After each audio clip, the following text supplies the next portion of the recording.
shit. It's Danny. Oh, not Danny.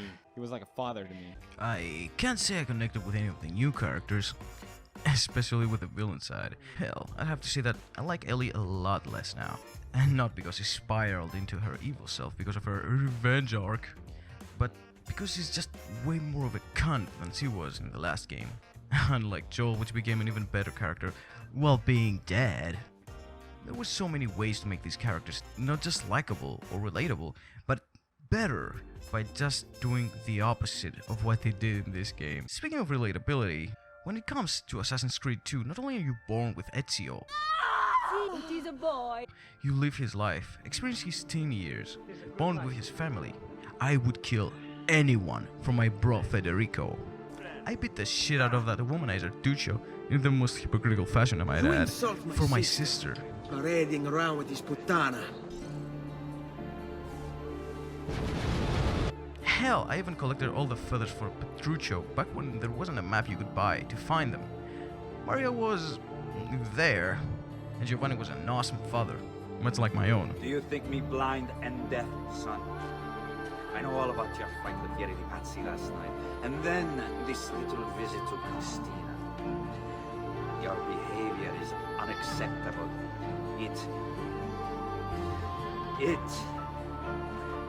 It reminds me of myself when I was your age. Love you, Dad. Not to mention that as the story unravels, you get to meet so many cool fucking characters like my Negro, Leonardo, which I got so emotionally attached to that it didn't even bother me that he liked dick. Di nulla.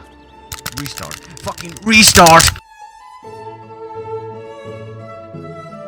As claims of emotional attachment to fictional video game characters arose, so did the ever-tired question of, are video games art? In fact, the most popular controversy surrounding this question is Roger Ebert's opinion on it. Do they require validation? Do they want to be able to look up from their screen and explain, I'm studying a great form of art? Then let them say it if it makes them happy. And like the brainlets video game enthusiasts and game developers are, they fell for his taunts and started making an unsurmountable amount of artistic games, all the while removing the core premise of what a video game is supposed to be. So, what is a game supposed to be? Does it really matter if it flatters pompous tards that think their form of entertainment is high art? Because you know, sitting on the couch all day and stuffing your face with all kinds of shit food and watching bullshit movies means you're studying high art. With this I have to say, Metal Gear Rising.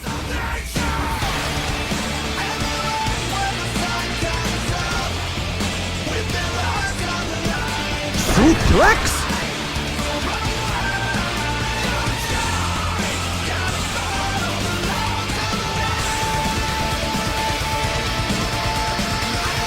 Metal Gear Rising is one of the most entertaining games to ever exist, with an extremely retarded but deep plot, if you know how to look at things. And you are. I am INF prototype LQ84I.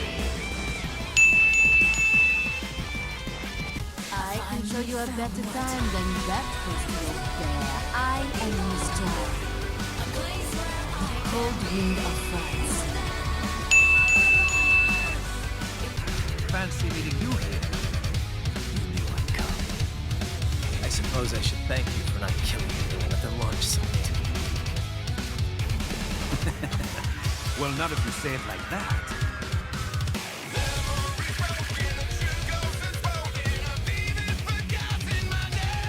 It could easily hold up against any mastercraft of Hollywood. I could talk about this game for hours, but we're missing the point. Video games have become neutered. It isn't about having fun anymore. It's about impressing critics, and I for one have grown sick of all the intellectual posturing. It's good because it makes me feel and now games are mature. I know that I haven't had fun since 2012, but at least I'm a big boy now. Yeah, fuck off. And this is why you have to actually play a video game before you start talking all that shit.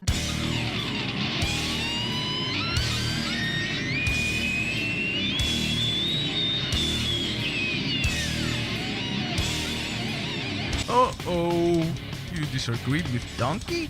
You're a proper retard! Probably one of the dumbest, most frequent comments I see is, yeah, I stopped listening to this guy after he said Bubsy 3D sucked. Listen, bucko, you don't have to see eye to eye on every single game to put your trust in someone. A critic's power lies in the consistency of their voice. So how do you top Uncharted 4?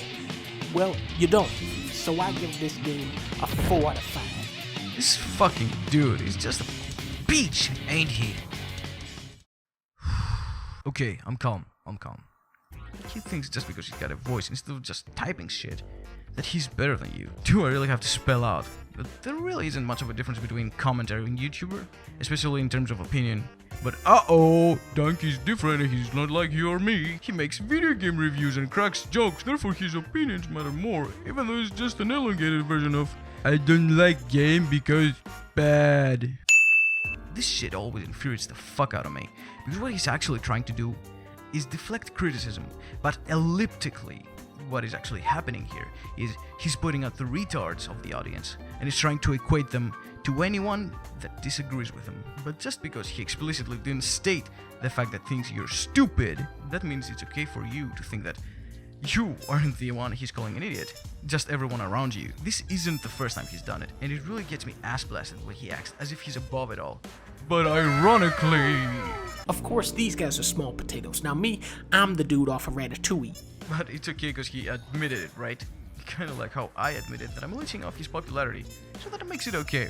Oi mate, we get it, you don't like him, but what should we do? Should we execute him for having a bad opinion? What? Nah, of course not. After all, he's right about Vice City. It is the best GTA out there. And if you say otherwise, I'll fucking slaughter you. I swear to Christ, if you dare insinuate that Vice City isn't the best GTA, I will crack you open like a Twinkie and face up on your entrails! Nah. What we really should execute him for is being a video game critic. No! Have you ever seen anything more worthless than a video game critic? Maybe a movie critic. My point is, video game critics are useless to this world. Not to mention that he's fat and he's got bad facial hair. He probably smells too, so fuck him. Fuck him. Wait, what was I talking about? Oh yeah, right. If I gave you 200 shekels... Did you guys know fascism bad? No, I won't shit on Dunkey for not touching the politics of this game, because, let's face it, if you try to justify anything political from this game, you've already lost the battle.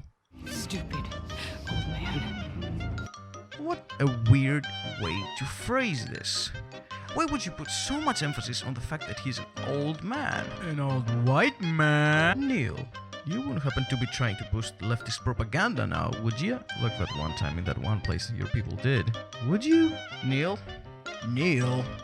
No, all bullshit aside, this is just the tip of the iceberg. This game is filled with propaganda.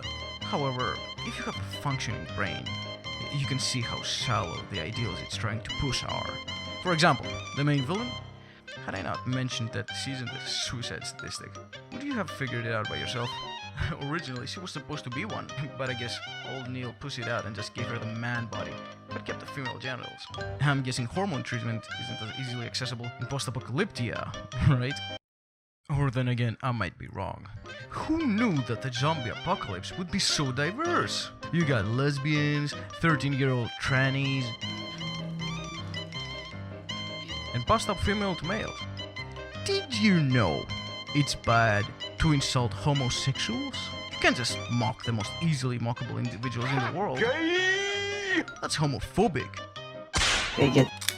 And you should be ashamed of yourself, and probably and hero yourself too, because as a straight person, you have no value to the world. Genetic dead ends, however, should be praised at all time. You better break the fucking kink, you homophobe. Also, don't you try to pop off any shots at the Torah in the synagogue, or else you fucking regret it. Those Christians though, open fucking season. Oh god. But they aren't really Christian. Remember what I said about Dunkey? Elliptically, it's not about what they are, but what they represent. Yo, only people of Germanic descent are allowed in this club. But it's not only the in-your-face political commentary, such as the fact that you can't criticize gems, even when they're wrong. Like how they treat kids throwing rocks at the borders of Homeworld. Triple kill, overkill, kill Dracula, kill atrocity, kill jar, kill catastrophe, kill apocalypse, billionaire. It's also the petty little things that you'll have to squint at to get, like that long gun thing. Long gun? Because a shotgun and a rifle are pretty much the exact same thing. To a liberal, that is. Despite the fact that the 13% commits 50% of the crimes, mostly with handguns. Those darn pesky liberals are still going after those long guns, when they should be going after the 13%. Ooh, boy! As a closing statement, I'd like to say, don't waste your money on this game. PewDiePie is making a great playthrough of it, and his feelings and reaction were pretty much my own. Fucking dog shit, dude. Alright, wrist. Finally. It was bound to happen.